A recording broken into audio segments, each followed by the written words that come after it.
You ask Tiger to solve. This deals with linear equations with one unknown. The final result is x equals 7. Let's solve it step by step. Simplify the expression. Simplify the arithmetic. Group all x terms on the left side of the equation. Subtract x from both sides. Group like terms. Simplify the arithmetic. Group like terms. Simplify the arithmetic.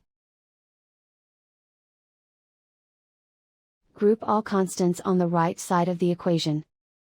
Add 3 to both sides. Simplify the arithmetic.